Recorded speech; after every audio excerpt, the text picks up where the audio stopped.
extensive form of game. Here is the situation where there are two players, Guy and Viveka.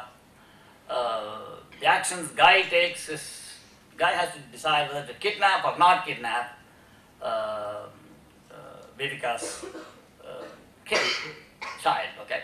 And Viveka has to pay ransom or not pay ransom. Okay. So the game is represented as, Guy has a binary choice.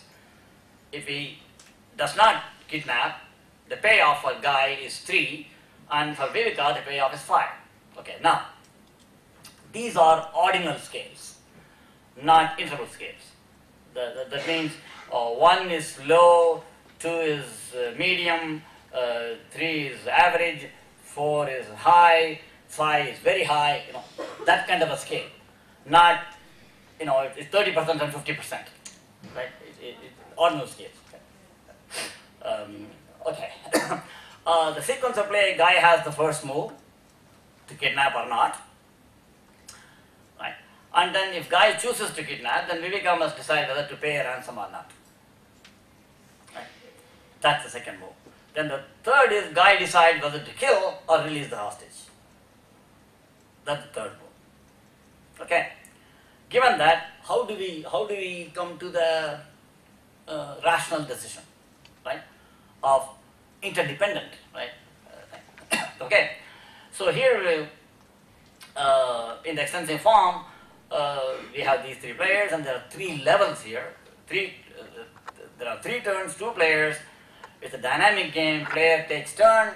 In a static game, the players would move simultaneously. Okay.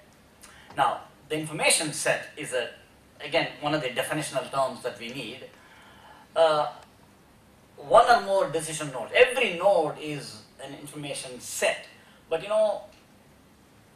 in the node, if there's only one branch, that means from here it go left or right, that means the information set reduces to a singleton set.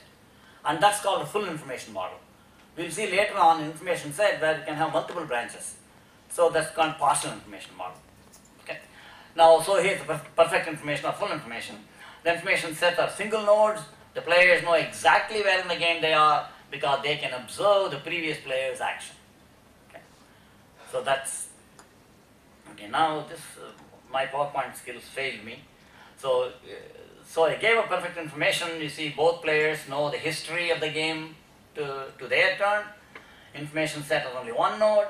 Guy has the starting moves and knows his best outcome of 5, that as we saw earlier. Well, I'll go to that. So the step 1, for us to come to our equilibrium, which will later on refer as Nash equilibrium, we do what's called the backward induction. Okay, in the backward induction, in the step 1, you will see state at the terminal node, right? The bottommost node. At the terminal node, if you see, if Viveka chooses to pay, Guy chooses to release. Okay. If Viveka chooses not to pay, Guy chooses to kill. That's their optimal thing at the terminal nodes. Right? For example, if Viveka decides to pay a ransom, Guy releases, Guy's payoff is 5, Viveka's is 3.